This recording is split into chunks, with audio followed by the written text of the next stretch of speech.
Hello everyone. सो office space solution और EFC limited, इन दोनों companies पे आज हम डिस्कशन करेंगे कोवर्किंग इंडस्ट्री से।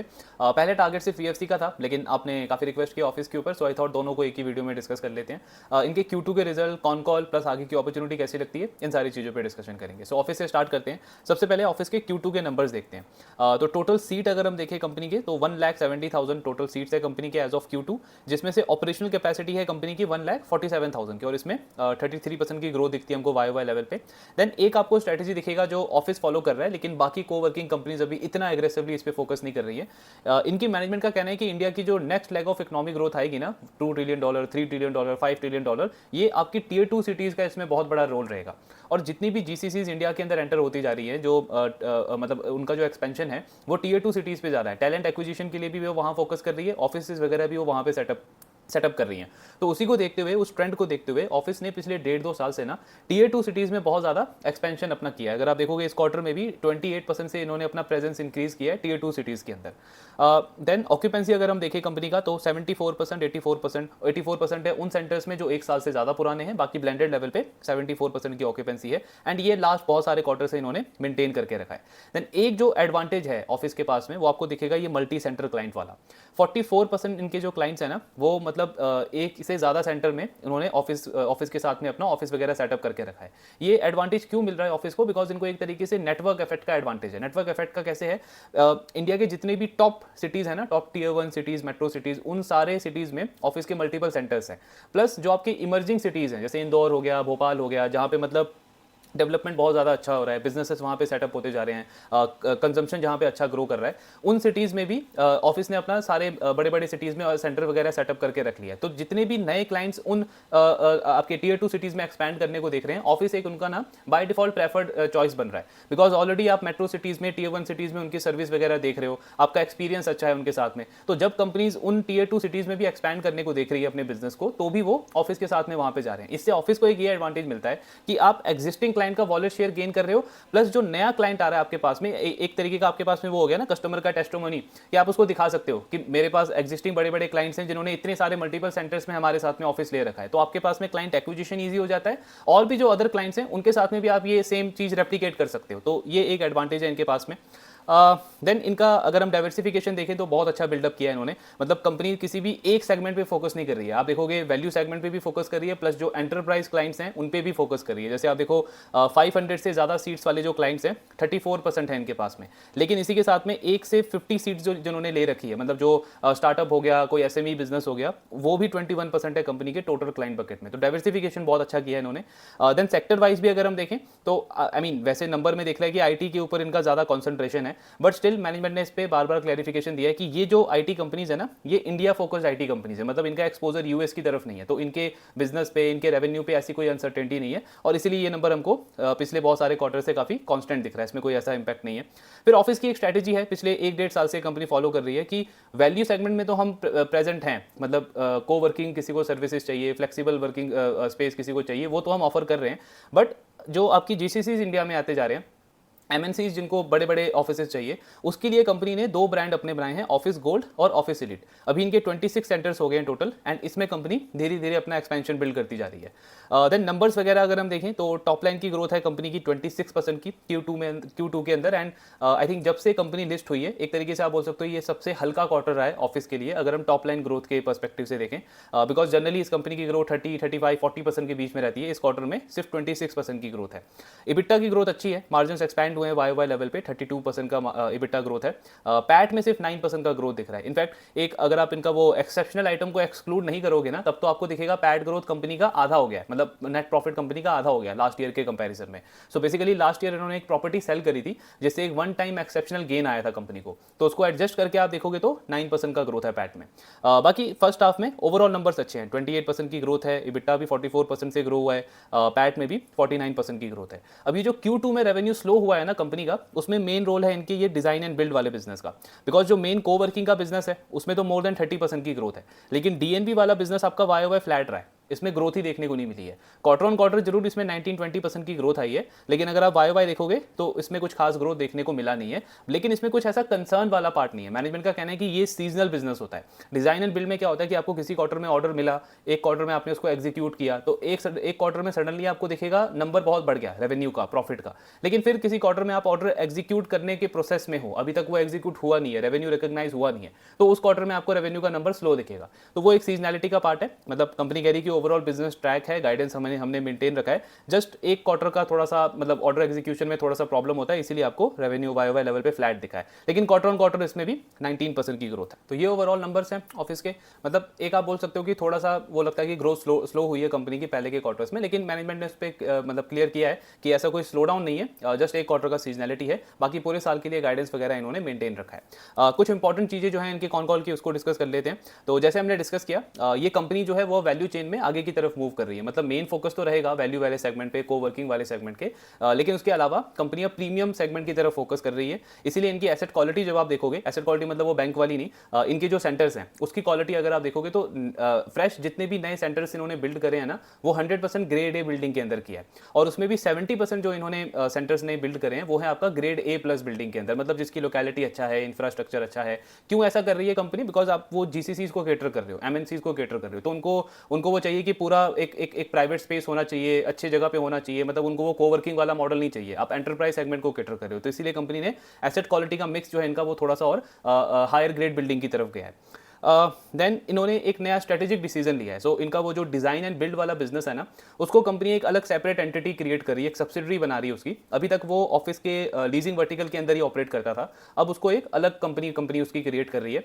उसकी मैनेजमेंट अलग होगी, तो इनका कहना है कि अच्छे से फोकस हो पाएगा उस बिजनेस के ऊपर, कैपिटल एलोकेशन उसका अच्छे तरीके से हो पाएगा। इससे भी इंपॉर्टेंट अभी वो जो बिजनेस है इनका डिजाइन एंड बिल्ड का, वो काफी ज्यादा डिपेंड करता है इनके ये लीजिंग वर्टिकल के ऊपर। मतलब इनका लीजिंग वाला बिजनेस कहाँ पे नया सेंटर ओपन कर रहा है, कहाँ पे किस क्लाइंट कौन सा क्लाइंट अपना खुद का ऑफिस सेटअप कर रहा है, तो वहाँ से इनको क्रॉस सेलिंग की अपॉर्चुनिटी मिलती है। तो कंपनी कह रही है कि डिजाइन एंड बिल्ड का फोकस अब हम सिर्फ ये ऑफिस के ऊपर रिस्ट्रिक्ट नहीं रखना चाहते, इसके बियॉन्ड जैसे आपका रिटेल सेक्टर हो गया, इंस्टीट्यूशनल सेक्टर हो गया, हॉस्पिटैलिटी इंडस्ट्री हो गई, वहाँ के भी प्रोजेक्ट्स हम लेने में इंटरेस्टेड हैं। तो इसीलिए उसको अलग कर रहे हैं, उसकी मैनेजमेंट उसके ग्रोथ और सस्टेनेबिलिटी पे फोकस कर पाएगी। तो ये इन्होंने एक स्ट्रेटेजिक डिसीजन लिया है। देन इनका सीट एडिशन अगर हम देखें या सीट फिलिंग देखें, तो इस पर्टिकुलर फर्स्ट हाफ में कंपनी ने 30,000 से ज़्यादा सीट साइन करे हैं। लास्ट ईयर फर्स्ट हाफ में कंपनी ने 25,000 सीट साइन किए थे। मतलब वाई वाई आप ग्रोथ देखोगे तो 20% का है। और इसका मतलब क्या है कि आपकी रेवेन्यू की विजिबिलिटी अच्छी है, क्योंकि जो सीट्स आपने अभी साइन करे हैं इसकी रेवेन्यू आएगा आपको Q3 Q4 और FY27 में जाके, तो रेवेन्यू विजिबिलिटी अच्छी है कंपनी की। देन जो इन्होंने ये अपने जो ऑफिस का गोल्ड और ऑफिस का जो एलीट सेंटर जो है, उसमें कंपनी ने 10 GCCs को अभी रिसेंटली ऑन बोर्ड करा है, प्लस 9 बड़े कॉर्पोरेट्स और MNCs के साथ में इन्होंने 5,000 से ज़्यादा सीट्स का कॉन्ट्रैक्ट अभी साइन किया है। फिर इनका एक फॉर्च्यून 500 का एक एग्जिस्टिंग क्लाइंट था, एक एग्जिस्टिंग IT सेक्टर का क्लाइंट था, जिन्होंने इनके साथ में टियर 2, इनके जो टियर 2 सिटीज़ में सेंटर्स हैं उनमें 2 सेंटर में 3,000 से ज़्यादा सीट्स का एग्रीमेंट साइन किया है। तो मतलब आप देखोगे तो काफ़ी बड़े कॉन्ट्रैक्ट साइन करे हैं इन्होंने इस एक पर्टिकुलर क्वार्टर के अंदर। एक 10 GCCs को ऑन बोर्ड करा है, फिर 5,000 से ज़्यादा सीट्स साइन करें MNCs के साथ में, और एक एग्जिस्टिंग क्लाइंट के साथ में 3,000 से ज़्यादा सीट इन्होंने साइन की है टियर 2 सिटी सेंटर के लिए। ये आपको क्या रिफ्लेक्ट कर रहा है कि ऑफिस ने जो पिछले 1.5-2 साल में स्ट्रेटेजी फॉलो करी है ना, कि हमको प्रीमियम सेगमेंट की तरफ जाना है, उसके लिए उन्होंने ऑफिस गोल्ड और ऑफिस एलीट को बिल्ड किया। फिर टियर 2 सिटीज़ में अपनी प्रेजेंस को इंक्रीज करना है, तो बहुत रैपिडली वहाँ पे सेंटर एक्सपैंड किए इन्होंने। उसका रिजल्ट कंपनी को मिल रहा है एक्चुअली में। वो स्ट्रेटेजी कंपनी के लिए वर्क कर रही है। जो GCC इंडिया में एंटर करते जा रहे हैं, ऑफिस उनका एक तरीके से मतलब ज़्यादा मार्केट शेयर उसमें गेन करना चाहता था, और वो स्ट्रेटेजी कंपनी के लिए वर्क कर रहा है। प्लस कंपनी ने भी बोला है कि इस क्वार्टर में या इस फाइनेंशियल ईयर में आप अभी तक देखोगे जितनी भी कमर्शियल लीजिंग एक्टिविटी हुई है ना, उसमें से 30 से 32% जो मार्केट शेयर है वो GCCs का है। यानी हर 3 में से एक ऑफिस जो आपका सेल हो रहा है या फिर ऑफिस रेंट पे जा रहा है, उसमें वो ऑफिस जो है वो एक GCC के पास में जा रहा है। और ऑफिस इसीलिए इस पूरे सेगमेंट के ऊपर इतना एग्रेसिव है, और वहाँ पे ज़्यादा से ज़्यादा कंपनी अपना सेंटर वगैरह बिल्डअप करने को देख रहा है। इंडस्ट्री की ग्रोथ इन्होंने बोली है कि अगर हम टॉप 8 सिटीज़ देखें इंडिया की, तो उसमें 80 मिलियन स्क्वायर फीट का मतलब टोटल मार्केट साइज है, और ये अगले साल में 100 मिलियन स्क्वायर फीट क्रॉस करने का एक्सपेक्टेड है, यानी कि 20% के आसपास की ग्रोथ चल रही है इंडस्ट्री की। फ्लेक्स वर्किंग की बात करें, फ्लेक्सिबल वर्किंग की अगर हम बात करें, तो कंपनी का कहना है कि 2024 में इसका टोटल लीजिंग जो कमर्शियल लीजिंग होता था उसमें सिर्फ 15% मार्केट शेयर था, लेकिन ऐसा एक्सपेक्टेड है कि बहुत जल्दी ये 20% क्रॉस कर देगा। तो वही आप देखो कि ये इंडस्ट्री उन कुछ इंडस्ट्रीज में आती है जिसमें आपको बहुत हाई डबल डिजिट ग्रोथ दिखेगी। पूरी इंडस्ट्री आपकी 20-25% पे ग्रो कर रही है, इसीलिए हम बार बार डिस्कस करते हैं कि ये आपके रडार पे होना चाहिए। और अब तो बहुत सारे ऑप्शंस भी आ गए हैं, काफी सारे प्लेयर्स इसमें लिस्ट हो गए हैं। तो होता क्या है इसमें कि आपका घोड़ा चेंज हो सकता है, मतलब कभी आप किसी और दूसरे घोड़े पे दाव लगाओगे, कभी आप किसी दूसरे घोड़े पे दाव लगाओगे, लेकिन मेन फोकस मेन रडार पे ये इंडस्ट्री होनी चाहिए हमारे, बिकॉज इसमें काफी अच्छे ग्रोथ प्रोस्पेक्ट्स हैं। देन इनका ना मतलब ऑफिस का मेन मॉडल ये होता है कि मैनेज एग्रीगेटर वाला सेगमेंट ये फॉलो करते हैं, यानी जिसमें जो आपका लैंडलॉर्ड है वो आपका एक तरीके से पार्टनर बन जाता है और आप उसमें रेवेन्यू शेयरिंग करते हो। अब हिस्टोरिकली अगर आप देखोगे तो उनका 65 से 70% जो इनके सेंटर्स हैं वो इस मॉडल पे रहते हैं, मैनेज एग्रीगेटर। लेकिन अभी रिसेंटली ये नंबर कम होकर के 61% हो गया। तो इनकी मैनेजमेंट का कहना है कि इसका एक मेन रीजन है कि अभी जो हमने नए सेंटर्स वगैरह बिल्ड करे हैं वो सारे ऑफिस गोल्ड और ऑफिस एलीट वाले फॉर्मेट में किए हैं। तो उसके लिए ना आपको स्ट्रेट लीज मॉडल चाहिए होता है, मतलब जिसमें प्रॉपर्टी पे पूरा कंट्रोल आपका रहे, क्योंकि जो वो जीसीसी इंडिया में आते हैं वो आपके लॉन्ग टर्म के लिए आते हैं, तो वो आपके साथ में लंबे टाइम के लिए कॉन्ट्रैक्ट करते हैं। वो उनकी ये प्रेफरेंस नहीं होती कि उसमें मल्टीपल ऑनर रहे, फिर कल को मतलब दोनों ऑनर्स के बीच में किसी तरीके का अगर ट्यूनिंग नहीं हुआ तो उनको फिर उस सेंटर में प्रॉब्लम होता है। तो इसलिए कंपनी की उन कंपनीज की प्रेफरेंस होती है कि एक ही के पास में पूरा कंट्रोल रहे। तो उनका कहना है कि इसलिए शॉर्ट टर्म में आपको दिख रहा है कि मैनेज एग्रीगेशन का जो शेयर है वो कम हुआ है, लेकिन इंक्रीमेंटल जितनी भी सप्लाई हमारे पाइपलाइन में है उनमें वो सेम 70 से 65% हमारा मैनेज एग्रीगेटर वाला मॉडल रहेगा। मार्जिन्स का गाइडेंस है इनका कि अभी नियर टर्म में मार्जिन्स हमारे स्टैग्नेंट रहेंगे, मतलब एटलीस्ट नेक्स्ट 4 से 6 क्वार्टर्स तक मार्जिन्स में ज्यादा इंप्रूवमेंट नहीं होगा। एक रीजन इसका ये है कि पिछले एक साल में इन्होंने मोर देन 30,000 सीट्स ऐड करे हैं, तो अभी उस पर ऑक्यूपेंसी बिल्ड करने का फोकस है इनका। दूसरा, जो ये इनके प्रीमियम ब्रांड्स जो कंपनी अभी नए लॉन्च करती जा रही है उस पर जो क्लाइंट्स इन्होंने ऑनबोर्ड करे हैं उसका प्रॉफिट में कंट्रीब्यूशन आने वाले क्वार्टर्स में आएगा धीरे धीरे। तो मीडियम टर्म के पर्सपेक्टिव से देखें मार्जिन की ट्रेजेक्टरी अच्छी है, मार्जिन्स बढ़ेंगे, लेकिन 3-4 क्वार्टर्स तक इनका कहना है कि अभी मार्जिन थोड़ा सा स्टैग्नेंट रहेगा, करंट लेवल के आसपास ही रहेगा। देन इसके अलावा डिजाइन एंड बिल्ड पे वही जैसे हमने डिस्कस किया, कंपनी का कहना है कि वो सीजनैलिटी है, आने वाले क्वार्टर्स में उसमें ग्रोथ देखने को मिलेगी। फिर इनका इस साल का मतलब स्ट्रेटेजी था कि फर्स्ट हाफ में ये ऑक्यूपेंसी पे फोकस करने वाले थे, जो सेंटर इन्होंने नए ओपन करे हैं वहाँ पे कंपनी क्लाइंट को सीट को फिल करने को देख रही थी, और सेकंड हाफ में कंपनी का सीट एडिशन का टारगेट था। तो कंपनी कह रही है अभी फर्स्ट हाफ में काफी हद तक हमने ऑक्यूपेंसी बिल्ड कर ली है, सेकंड हाफ में अब कंपनी लगभग 28,000 के आसपास टोटल सीट्स ऐड करेगी, और इसमें से जो मेजॉरिटी सीट्स हैं आपके वो Q4 के अंदर ऐड होंगे, Q3 में भी मतलब सीट एडिशन कम ही रहेगा कंपनी के लिए। प्लस अगर आप इनका ओवरऑल ऑक्यूपेंसी भी देखो तो 74% है। तो मैनेजमेंट कह रहा है कि आई मीन एग्जिस्टिंग सेंटर कोई अगर हम फिलअप कर लें उसी से आपको ग्रोथ दिख जाएगा हमारे रेवेन्यू के अंदर आने वाले क्वार्टर्स में। मतलब वैसे तो सीट ऐड करेंगे, लेकिन ऑक्यूपेंसी क्योंकि 74% है तो अभी उसी को फिल करने में हमारा इंक्रीमेंटल ग्रोथ आ जाएगा। देन ये जो कंपनी है ये एक तरीके से ड्यूअल स्ट्रेटजी फॉलो कर रही है। एक तरीके से ये वैल्यू वाले सेगमेंट के अंदर भी हैं जहाँ पे ये स्टार्टअप्स को एसएमईज को कैटर करते हैं, दूसरी तरफ पे एंटरप्राइजेस के ऊपर भी फोकस है। सो कंपनी कह रही है ये मिक्स हमने क्रिएट किया है बिकॉज मार्केट अपॉर्चुनिटी दोनों साइड पे है। तो हमारी स्ट्रेटजी इस तरीके से है कि जो छोटे क्लाइंट्स हैं ना उनके लिए हम 30,000-40,000 स्क्वायर फीट के ऑफिसेज बना रहे हैं और मल्टीपल सेंटर्स क्रिएट कर रहे हैं, मतलब अलग अलग सिटीज़ में मल्टीपल सेंटर्स बना रहे हैं ताकि हर एक जगह की अपॉर्चुनिटी को हम कैटर कर पाएँ। और जो बड़े क्लाइंट्स हैं, जो जीसीसीज हैं, एमएनसीज हैं, उनको एक पूरा प्राइवेट स्पेस चाहिए, बड़ा स्पेस चाहिए, प्रीमियम उनको वो एक्सपीरियंस चाहिए ऑफिस का, उसके लिए हम फोकस कर रहे हैं 50,000 स्क्वायर फीट का सेंटर बिल्ड करें और उस तरीके के सर्विसेज उनको ऑफर करें। इसमें से बहुत सेलेक्टिव क्लाइंट्स के साथ में कंपनी जो है वो मतलब बड़ा कॉन्ट्रैक्ट कर रही है, मतलब 500 सीट्स का, 1000 सीट्स का एक ही क्लाइंट के साथ में, वो बहुत सेलेक्टिव क्लाइंट्स के साथ में कर रहे हैं, जैसे इन्होंने अभी रिसेंटली एनएससी के साथ में किया। सो कंपनी कह रही है कुछ सेलेक्टिव क्लाइंट्स के साथ में उस तरीके का फोकस रहेगा, बाकी मेजॉरिटी फोकस है कि जो बड़ा सेंटर बिल्ड कर रहे हैं उसमें सीटिंग कैपेसिटी 50 से लेकर के 500 तक की हो, यानी एक क्लाइंट जो आ रहा है उसमें 50 सीट्स एक क्लाइंट को मिले या मैक्सिमम 500 सीट्स मिले, और जो आपका छोटा वाला है उसमें मतलब जो ये इनका वैल्यू वाला सेगमेंट है उसमें 20 से 100 सीट्स का कॉन्ट्रैक्ट करने पर फोकस है इनका। जो मेन इनका कोर एडवांटेज वही मैनेजमेंट भी हाईलाइट कर रहा है कि जो 45% हमारा मल्टी सेंटर क्लाइंट है ना, ये हमको एक बहुत बड़ा डिफरेंशिएटर फैक्टर देता है मार्केट के अंदर, क्योंकि इन क्लाइंट इस स्ट्रैटेजी में हम एक सिंगल क्लाइंट से बहुत ज़्यादा वॉलेट शेयर गेन करते हैं। इनके काफ़ी सारे क्लाइंट्स हैं जो 4 सेंटर, 5 सेंटर, 7 सेंटर में इनके साथ में जिन्होंने कॉन्ट्रैक्ट किया हुआ है। एंड बाकी तो उन्होंने गाइडेंस वगैरह मेंटेन ही रखा है। एक इन्होंने इंडस्ट्री का आउटलुक दिया है, मतलब जैसे आप देख रहे हो कि इंडस्ट्री में 20-25% की ग्रोथ चल रही है। तो जैसे हर एक इंडस्ट्री में होता है कि डिमांड जब अच्छी होती है तो बहुत सारी सप्लाई आ जाते हैं। अभी आप रिसेंटली देखो लास्ट 3-6 महीने में बहुत सारे प्लेयर लिस्ट हुए हैं। आई थिंक वो आपका smart cowork, IndiQube, WeWork, 4-5 place तो अभी रिसेंटली लिस्ट हो गए हैं और सब ने कैपिटल रेज किया है, सब अपना एक्सपेंशन पे फोकस कर रहे हैं। ईएफसी भी एक्सपैंड कर रहा है, ऑफिस भी एक्सपैंड कर रहा है। तो मतलब ये डाउट आता है कि कहीं सप्लाई साइड ज़्यादा ना हो जाए और डिमांड आपकी वहाँ पे अफेक्ट ना हो जाए। तो इनका कहना है, इनकी मैनेजमेंट का कहना है कि इसमें मैक्रो लेवल पे कमेंट करना बहुत डिफिकल्ट है, बिकॉज मैक्रो लेवल पे अगर हम देखें तो डिमांड कॉन्स्टेंटली इंक्रीज होती जा रही है। लेकिन कुछ जरूर ऐसे माइक्रो आपके एरियाज होते हैं जहाँ पे सप्लाई थोड़ी सी ज़्यादा हो जाती है और डिमांड वहाँ पे थोड़ा सा अफेक्ट हो जाता है। जैसे इन्होंने एग्जांपल दिया है कि आप देखोगे मुंबई में जो बीकेसी है वहाँ पे सप्लाई कम है बट डिमांड ज़्यादा है, तो वो वाला एरिया बहुत अच्छा चल रहा है। फिर वहीं पे आप देखोगे हैदराबाद में जो फाइनेंशियल डिस्ट्रिक्ट है वहाँ पे सप्लाई ज़्यादा है लेकिन डिमांड इतनी ज़्यादा नहीं है। तो बीच बीच में कुछ ऐसे आपको माइक्रो एरिया दिखेंगे जहाँ पे आपका मतलब बहुत ज़्यादा प्लेयर्स आ जाएंगे और उतने क्लाइंट नहीं है केटर करने को। लेकिन ब्रॉडर लेवल पे इनका कहना है कि डिमांड कॉन्स्टेंटली इंक्रीज हो रही है, इसीलिए आप देख रहे हो कि सप्लाई भी उसको फॉलो करते हुए आ रही है। तो अभी डिमांड का आउटलुक अच्छा है। ऑफिस उसको आई मीन इस रिस्क को कैसे मिटिगेट कर रहा है, सो उनका कहना है हमने डाइवर्सिफिकेशन बिल्ड ही इसीलिए किया है कि एक तरफ हम मल्टीपल सेंटर्स बना रहे हैं छोटे छोटे क्लाइंट को केटर करने के लिए, फ्रीलांसर्स तक को कंपनी केटर करती है, एसएमईज हो गया, स्टार्टअप हो गया, और दूसरी तरफ कंपनी जो एंटरप्राइजेस है, बड़े बड़े कॉर्पोरेट्स हैं, उनके लिए अपना ऑफिस गोल्ड, ऑफिस प्रीमियम वाला सेंटर बना रही है। तो कंपनी कह रही है डाइवर्सिफिकेशन एक तरीके से हमको हेल्प करता है कि किसी एक दो पर्टिकुलर लोकेशन में अगर डिमांड थोड़ी सी स्लो होती भी है ज़्यादा सप्लाई आने की वजह से, तो भी हमारे पास इतने 250 के आसपास सेंटर्स हैं जहाँ पे हमारा ओवरऑल ग्रोथ जो है वो सस्टेनेबल रहता है। तो ये ओवरऑल डिस्कशन था ऑफिस के ऊपर। नंबर्स ठीक है, मतलब एक तरीके से टॉप लाइन की ग्रोथ थोड़ी सी स्लो हुई है इस क्वार्टर में, लेकिन वो सीजनल है। पूरे साल का इन्होंने गाइडेंस मेंटेन रखा है 30% का, प्लस अगर आप सेकंड हाफ में वो इनका मतलब सेम ग्रोथ भी अज्यूम करके चलो ना, तो वैल्यूएशन वगैरह भी ठीक है। वैल्यूएशन में इनका पी नहीं देखना है अभी हमको ऑफिस का, क्योंकि इनके वो लास्ट ईयर का एक्सेप्शनल गेन है ना, तो उसकी वजह से पी बहुत हाई दिख रहा है कंपनी का। अभी आई थिंक Q3 Q4 का भी पैट का नंबर इतना ज्यादा अच्छा नहीं दिखेगा। सो अगर आप इनको ईवी टू बिटा के बेसिस पे कंपेयर करोगे इंडस्ट्री के बाकी प्लेयर से और इंडस्ट्री के एवरेज से, तो company I mean Fairlie valued है, इतना कोई बहुत ज्यादा वैल्यूएशन का कंसर्न नहीं है। लेकिन मेन प्रॉब्लम क्या है ऑफिस के स्टॉक के साथ में कि पहले ना आपके दो ही प्लेयर लिस्टेड थे, सिर्फ ईएफसी था और अब और ऑफिस स्पेस था।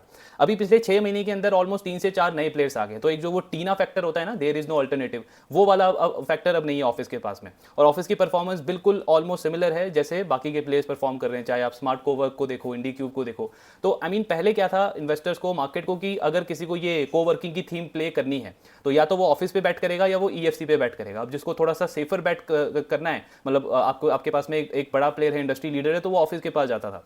अब आपके पास में 3-4 अदर ऑप्शंस आ गए हैं, और अगर ऑफिस कोई ऐसा मतलब एक्स्ट्रा ऑर्डिनरी परफॉर्मेंस डिलीवर नहीं कर रहा बाकियों के कंपैरिजन में, तो ऑफकोर्स वो कैपिटल जो है वो आपका उनकी तरफ शिफ्ट होता है। वो चीज़ हुआ है ऑफिस के साथ में, एंड इसीलिए हम इसके स्टॉक पे प्रेशर देख रहे हैं। मतलब अगर ऑफिस के स्टॉक को यहाँ से अगर एक बड़ा रन अप देना है तो इनके लिए जरूरी है कि टॉप लाइन में, बॉटम लाइन में, मार्जिन में, ओवरऑल सीट एक्सपेंशन में थोड़ी सी और एग्रेसिव स्ट्रैटेजी इनको बनानी पड़ेगी और ग्रोथ दिखाना पड़ेगा। अदरवाइज आई मीन स्टॉक के लिए थोड़ा सा डिफिकल्ट रहेगा नियर टर्म में एटलीस्ट कुछ भी बड़ा अपसाइड दिखाने में। तो ये चीज़ है ऑफिस के लिए। बाकी बिजनेस में ऐसा कंसर्न नहीं है, मतलब आप देखो सारी स्ट्रैटेजी कंपनी के लिए वर्क कर रही है, अलग अलग सेगमेंट में ये प्ले कर रहे हैं, वो सारी चीज़ें तो ठीक चल रही है कंपनी के साथ में।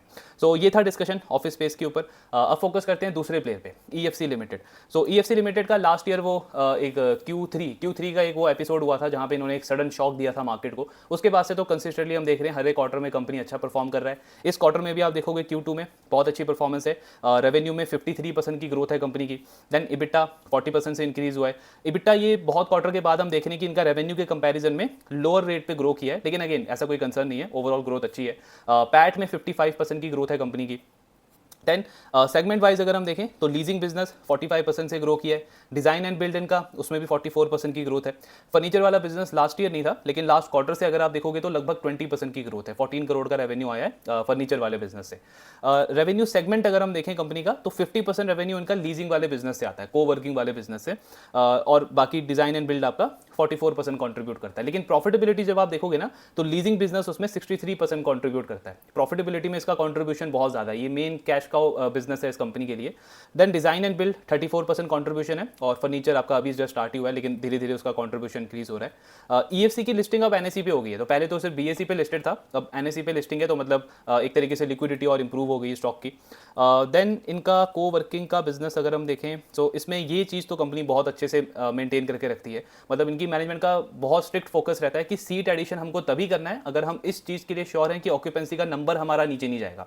आप हर एक क्वार्टर देखोगे एवरेज ऑक्यूपेंसी कंपनी की 90% से ज़्यादा ही रहती है। तो अभी भी इस क्वार्टर में आप देखोगे सीट एडिशन किया है इन्होंने, लास्ट क्वार्टर में 63 था, इस क्वार्टर में 68,000 सीट्स हैं, यानी मोटा मोटा 5,000 सीट्स और ऐड करें हैं, लेकिन स्टिल ऑक्यूपेंसी के नंबर को डिप नहीं होने दिया है कंपनी ने।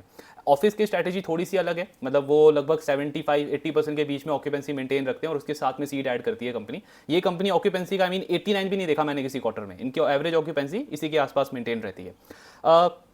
देन इनका एंटरप्राइज सेंट्रिक क्लाइंट अगर हम देखें ना, तो 66% रेवेन्यू इनको एंटरप्राइज क्लाइंट से आता है टोटल रेवेन्यू में। प्लस एक और स्ट्रैटेजी ईएफसी फॉलो करता है, मतलब ये इनको बीच बीच में जो प्रॉपर्टीज अच्छी लगती है ना, जहाँ पे वैल्यू एडिशन हो सकता है आगे चल के, उन प्रॉपर्टीज को ये कंपनी एक्वायर कर लेती है, खुद ओन कर लेती है, रादर देन कि ये रेंट वगैरह वहाँ पे करे। तो जैसे 86 सेंटर्स हैं, उसमें से 18 सेंटर कंपनी खुद ओन करती है।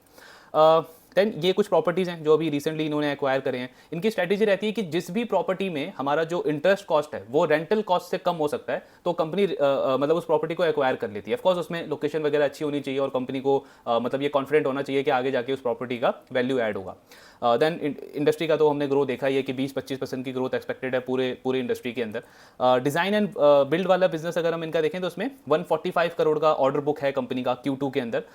देन इसमें भी ग्रोथ वगैरह अच्छी है। कंपनी का कहना है कि 28% का पूरा इंडस्ट्री ग्रो करने का एक्सपेक्टेड है अगले 5 साल के अंदर। ये कंपनी तो इससे भी बहुत हाई रेट पे ग्रो कर रही है। फर्नीचर वाले वर्टिकल में इन्होंने एक्सपैंड काफ़ी अच्छा किया है। सिर्फ ऑफिस फर्नीचर पे नहीं, कंपनी और भी जो रिटेल के लिए जो फर्नीचर यूज़ होता है, इंस्टीट्यूशन के लिए जो फर्नीचर यूज़ होता है, उस वाले सेगमेंट में भी इन्होंने एंटर किया है। इसका भी ग्रोथ कंपनी बोल रही है 13 से 14% एक्सपेक्टेड है इंडिया बिजनेस के अंदर, इंडिया में अगर हम फर्नीचर बिजनेस की बात करें। लेकिन अगेन इनका तो बहुत छोटा साइज है, तो कंपनी इससे बहुत हाई रेट पे ग्रो कर सकती है। और ईएफसी का आप कोर स्ट्रैटेजी देखोगे ना, तो मतलब ये कंपनी कभी भी, इनकी मैनेजमेंट अपने आप को को वर्किंग बिजनेस या डिज़ाइन एंड बिल्ड वाले बिजनेस की तरीके से प्रेजेंट करती नहीं है। इनका कोर यही है कि हम real estate as a service है, मतलब किसी भी क्लाइंट को, किसी भी कॉर्पोरेट को रियल स्टेट के रिलेटेड कोई भी सर्विस चाहिए हो, चाहे उनको ऑफिस चाहिए उसके लिए हमारा ये लीजिंग वाला बिजनेस है, अगर उनको इंटीरियर डिज़ाइन कराना है तो हमारा डिज़ाइन एंड बिल्ड वाला बिजनेस है, एंड अगर उसके लिए फर्नीचर चाहिए तो हमारा फर्नीचर वाला बिजनेस है। मतलब कंपनी एक तरीके से अपने आप को प्रेजेंट ही ऐसे करती है कि हम real estate as a service है, ना कि लीजिंग अलग है या डिजाइन एंड बिल्ड अलग है जैसे आप बाकी कंपनीज को देखते हो। तो ये को वर्किंग वाला इनका फिलॉसफी नहीं है, इनका फिलॉसफी यही है कि real estate as a service की तरह अपने आप को प्रेजेंट करना है। बाकी नंबर्स तो हमने डिस्कस कर लिए। पैड ग्रोथ अगर आप इनका देखोगे ना, तो 55% ज़्यादा लग रहा है इबिटा ग्रोथ से, बट उसका मेन रीजन है कि लास्ट ईयर कंपनी ने टैक्स थोड़ा सा ज़्यादा पे किया था। आई थिंक 34% का टैक्स एक्सपेंस था, इस बार नॉर्मल हो गया वो 25%, इसकी वजह से पैड ग्रोथ कंपनी का थोड़ा सा ज़्यादा दिख रहा है 55% के आसपास। सो ये ओवरऑल नंबर्स हैं ईएफसी लिमिटेड के। अच्छे रिजल्ट इन्होंने रिपोर्ट करे हैं। अब इनका एक बार कॉन कॉल डिस्कस कर लेते हैं कि मैनेजमेंट ने आगे की कैसी कमेंट्री दी है। तो एक तो इनको वो इंडियन गवर्नमेंट के साथ में इनका वो एग्रीमेंट हुआ है पासपोर्ट सेवा केंद्र को लेकर के, कि पैन इंडिया में कहीं पे भी पासपोर्ट सेवा केंद्र का ऑफिस अगर रेनोवेट होगा या फिर नया ऑफिस बनेगा तो उसका कॉन्ट्रैक्ट इनको मिलेगा। तो इन्होंने अहमदाबाद में किया, हैदराबाद में किया, अब इनको पुणे में एक और कॉन्ट्रैक्ट मिला है वहाँ पे डिजाइनिंग वगैरह का। देन जो इनका फर्नीचर वाला बिजनेस है, लास्ट क्वार्टर में हमने देखा था इनको यूएई से एक्सपोर्ट का ऑर्डर मिला है, उसका 80% ऑर्डर इन्होंने शिप कर दिया है, बाकी का कंपनी कह रही है इस क्वार्टर में कंप्लीट हो जाएगा। फिर इन्होंने एक नया वर्टिकल अनाउंस किया है, तो कंपनी कह रही है ये लीजिंग वाला बिजनेस हमारा चलता रहेगा, डिजाइन एंड बिल्ड फर्नीचर वाला चलता रहेगा। अब हम एक नए सेगमेंट में फोकस कर रहे हैं जहां पे रिटेल, कमर्शियल शॉप्स, ये सारे सेगमेंट के अंदर हमारा फोकस है। अब फर्स्ट टाइम जब मैंने भी सुना था या इनके पीपीटी में देखा तो मुझे भी लगा कि कंपनी शायद से मॉल ऑपरेट वाले सेगमेंट के अंदर एंटर कर रही है, जैसे वो एक लिस्टेड स्पेस में कंपनी है फिनिक्स मील करके, उनका भी ऐसा ही मॉडल है, मॉल वगैरह वो बनाते हैं। अब उसमें सबसे बड़ा प्रॉब्लम क्या होता है, स्पेशली अगर आप एक नए प्लेयर हो उस इंडस्ट्री के लिए, कि मॉल में क्या होता है कि आपने एक बार मॉल बना दिया ना एक जगह पे, आपने मतलब सारे एडवांस टेक्नोलॉजी वहाँ पे ऐड कर दिए, नई चीज़ें, नई एक्टिविटी वहाँ पे ऐड कर दी, लेकिन जब 2 साल 3 साल 5 साल के बाद उसी लोकेलिटी में एक नया मॉल जब बन जाता है तो लोगों का फुटफॉल जो है ना वो कम होने लग जाता है, यानी इंक्रीमेंटल ग्रोथ वहाँ पे लाना थोड़ा सा डिफिकल्ट हो जाता है आपके लिए, तो ये चैलेंज रहता है। बट इनकी मैनेजमेंट ने इस चीज़ को क्लियर किया कॉन कॉल में कि ये कंपनी डायरेक्टली मॉल ऑपरेटर वाले बिजनेस में नहीं एंटर कर रहे हैं। इनका फोकस है कि जो आपके रिटेलर्स होते हैं ना, या फिर कुछ कंपनीज को बड़े बड़े शॉप, कमर्शियल शॉप्स ओपन करने होते हैं, जैसे टाटा का शोरूम किसी को ओपन करना है बड़ा सा, तो उस तरीके के वर्टिकल पे इनका फोकस है। अब पहले तो ये समझते हैं कि ये करना क्या चाहते हैं और क्यों इसके अंदर एंटर कर रहे हैं। सो उनकी कंपनी का कहना है कि हमारा, अगर आप एग्जिस्टिंग बिजनेस देखोगे ना, सेम अगेन वही पॉइंट कि हम सिर्फ को वर्किंग नहीं करते, हम सिर्फ डिजाइन एंड बिल्ड नहीं करते, हम फर्नीचर नहीं करते, हम real estate as a service company है। अब आप हमारा वैल्यू प्रोपोजिशन देखोगे तो अपने बिजनेस में हमारा एक काम होता है लीजिंग का, मतलब ऑफिसेस वगैरह देखते हैं, उसके लिए हमें डेली बेसिस पे, मतलब एक तरीके से ब्रेड एंड बटर है हमारे लिए कि प्रॉपर्टी आइडेंटिफाई करनी होती है। डेली बेसिस पे हमारा प्रॉपर्टी आइडेंटिफिकेशन का काम चलता रहता है और इतने सालों से हम ये करते आ रहे हैं। प्लस जो एग्जिस्टिंग प्रॉपर्टीज़ हैं जहाँ पे हमारे सेंटर्स ऑलरेडी हैं, वहाँ पे भी हम टाइम टू टाइम देखते रहते हैं कि सारी चीज़ें ठीक हैं, कुछ ऐसी चीज़ें तो आसपास नहीं हो रही जिससे हमारे सेंटर को मतलब एक तरीके से डिसएडवांटेज होगा, फुटफॉल थोड़ा कम हो सकता है, क्लाइंट को कोई प्रॉब्लम हो सकता है। तो प्रॉपर्टी आइडेंटिफिकेशन का काम हमारे बिजनेस के अंदर डे इन डे आउट होता रहता है, डेली होता रहता है। तो हमको बहुत अच्छे से पता है कि जब कोई बिजनेस किसी मतलब कोई नया स्टोर ओपन करने को देखता है, कोई नया शॉप ओपन करने को देखता है, तो उसको क्या क्या चीज़ें देखनी चाहिए, लैंडलॉर्ड के साथ डील वगैरह किस तरीके से करनी चाहिए, कैसा लैंडलॉर्ड होना चाहिए, किस तरीके का एग्रीमेंट साइनिंग होना चाहिए, ये सारी चीज़ों की हमको एक्सपर्टीज़ है। पहला पॉइंट ये हो गया।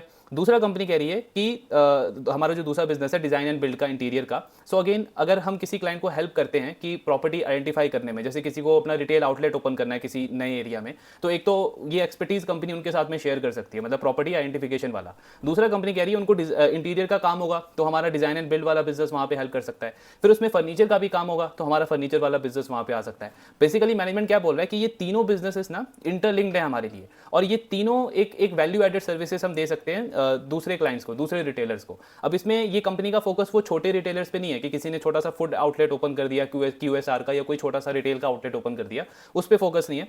मैनेजमेंट कह रही है कि हम उन्हीं क्लाइंट्स के साथ में काम करेंगे जिनका स्टोर का साइज मिनिमम 5000 स्क्वायर फीट का होगा। तो उनका कहना है कि जैसे आप देखोगे इंडिया में कितने सारे रिटेलर्स हैं, बड़े बड़े रिटेलर जो बहुत एग्रेसिवली एक्सपैंड कर रहे हैं हर एक सेक्टर के अंदर, कितने सारे बिजनेसेस हैं जो अपने कमर्शियल शॉप्स ओपन कर रहे हैं, बहुत एग्रेसिवली ओपन कर रहे हैं। तो अगर हमने किसी एक क्लाइंट के साथ में भी मतलब 25 सेंटर्स ओपन कर दिए, 25 सिटीज़ में नहीं 25 सेंटर्स ओपन कर दिए, क्योंकि एक सिटी में आप 2 से 3 सेंटर शॉप्स या स्टोर आराम से ओपन कर सकते हो, तो कंपनी कह रही है हमारा जो पोर्टफोलियो है वो 1.25 लाख स्क्वायर फीट का हो जाएगा। और उस पूरे पोर्टफोलियो में हम ये तीनों सर्विसेज ऑफर करेंगे, मतलब property identification, design and build और फर्नीचर। तो ये इनका वैल्यू प्रोपोजिशन है, मतलब इस सेगमेंट में कंपनी एंटर करने को देख रही है। अब ऑफ कोर्स ये हमने डिस्कस किया है कि कंपनी के पास में एडवांटेज है, उसको ये लेवरेज कर सकते हैं, लेकिन ये देखना होगा कि एग्जीक्यूशन इसका कैसा रहता है। अभी जस्ट इन्होंने अनाउंस किया है, इस पे कुछ अभी डील वगैरह कुछ कोई भी क्लाइंट ऑनबोर्डिंग वगैरह अभी हुआ नहीं है, आने वाले क्वार्टर्स पे उसको हमको आइडिया मिलेगा।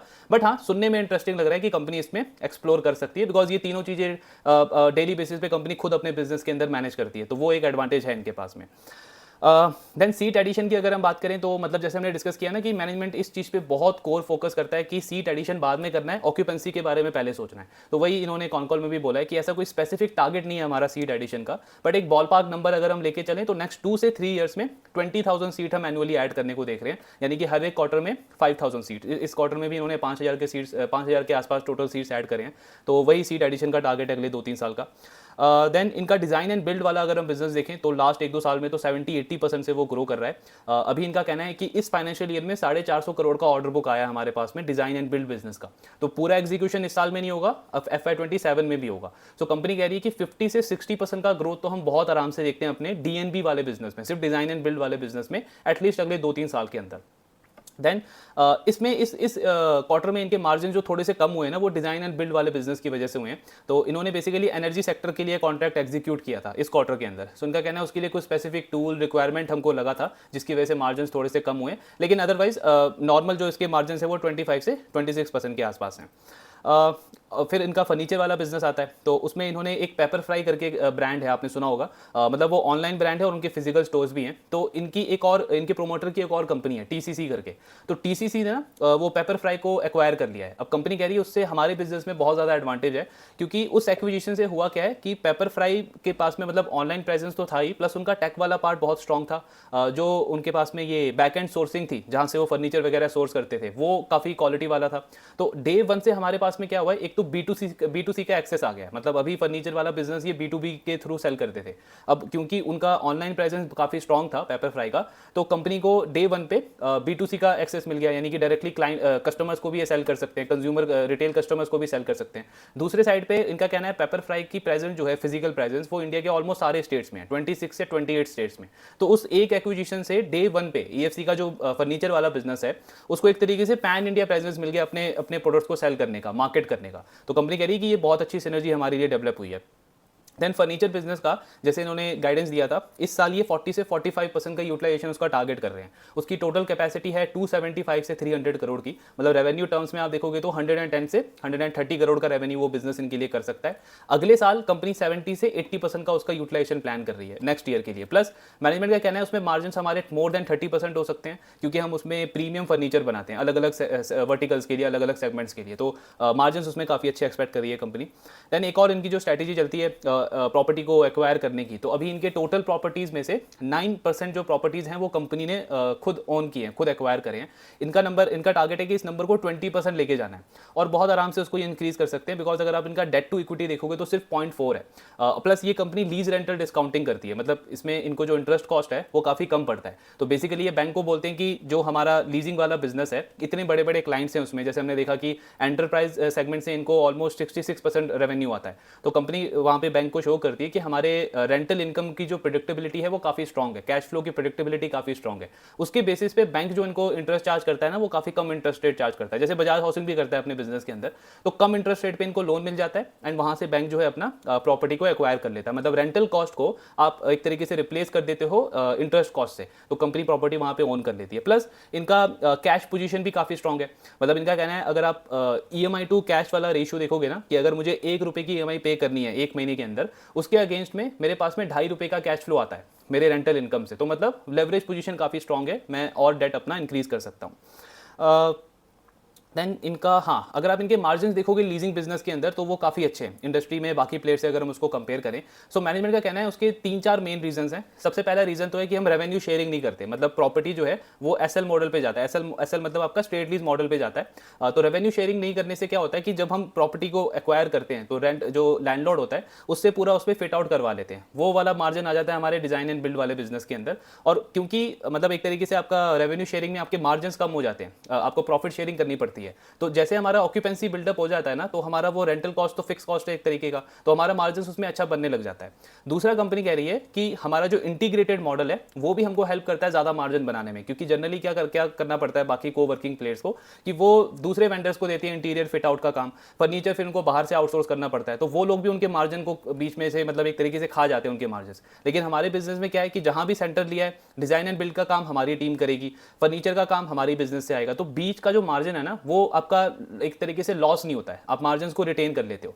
तीसरा एक और एडवांटेज इन्होंने बोला कि 9% प्रॉपर्टी क्योंकि हम खुद ओन करते हैं, तो वहां पे तो रेंट भी नहीं देना पड़ता, और फाइनेंस कॉस्ट हमको बहुत कम लगता है रेंटल कॉस्ट के कंपैरिजन में, उससे भी हमारे मार्जिन इंप्रूव अच्छे हैं कॉम्पिटिटर्स के कंपैरिजन में। एंड फोर्थ रीजन इन्होंने बोला कि हमारे बिजनेस के DNA में है एक तरीके से, मतलब जब से हमने बिजनेस को स्टार्ट किया है तब से हमारे फाउंडर्स का, प्रोमोटर्स का इसी चीज पे फोकस रहा है कि कोई भी प्रोजेक्ट हम करें, चाहे लीजिंग वर्टिकल के अंदर हो, डिजाइन एंड बिल्ड हो या फर्नीचर हो, कॉस्ट कटिंग के ऊपर बहुत फोकस होता है, मतलब हर एक प्रोसेस में हम फोकस करते हैं बहुत बहुत कॉन्शियसली कि कॉस्ट को कंट्रोल में रखना है। तो ये 3-4 मेन रीजन हैं कि क्यों हमारे मार्जिन जो है वो कॉम्पिटिटर से बहुत अच्छे हैं। लास्ट एक पॉइंट डिस्कस करें इनका कैश फ्लो का। सो वाई इनका कैश फ्लो तो पॉजिटिव है, ग्रो भी हुआ है, लेकिन इनकी मतलब जो ग्रोथ है कैश फ्लो में वो उतनी नहीं हुई है जितना पैट में ग्रोथ देखने को मिला है। तो इनका जो लीजिंग वर्टिकल का जो कैश आता है ना, वहां से तो कंपनी फ्री कैश जनरेट करती है। सो कंपनी का कहना है वो अभी हम यूज कर रहे हैं अपने बाकी के 2 वर्टिकल्स में, बिकॉज उन दोनों में वर्किंग कैपिटल लगता है आपका, चाहे आप डिजाइन एंड बिल्ड वाला बिजनेस देखो या फर्नीचर वाला बिजनेस देखो, तो इसकी वजह से कैश फ्लो में वैसा ग्रोथ नहीं दिख रहा है। लेकिन एक और रीजन है, मैनेजमेंट कह रहा है कि वो दोनों बिजनेस जो है ना वो प्रोजेक्ट वाइज है, कि जैसे जैसे आपका एक एक प्रोजेक्ट एक एक फेज कंप्लीट होता है वैसे वैसे आपके क्लाइंट की तरफ से आपका फंड रिलीज होता है, तो इसलिए थोड़ा सा अभी टेम्पररी कैश फ्लो में वैसा ग्रोथ नहीं दिख रहा। लेकिन मैनेजमेंट इसमें इसको रिजॉल्व कर देगा, मतलब इसको ये बैंक के वर्किंग कैपिटल के थ्रू फंड करेंगे, तो आगे चल के जो लीजिंग वर्टिकल का कैश फ्लो है मतलब वो ग्रो होता रहेगा आने वाले टाइम में।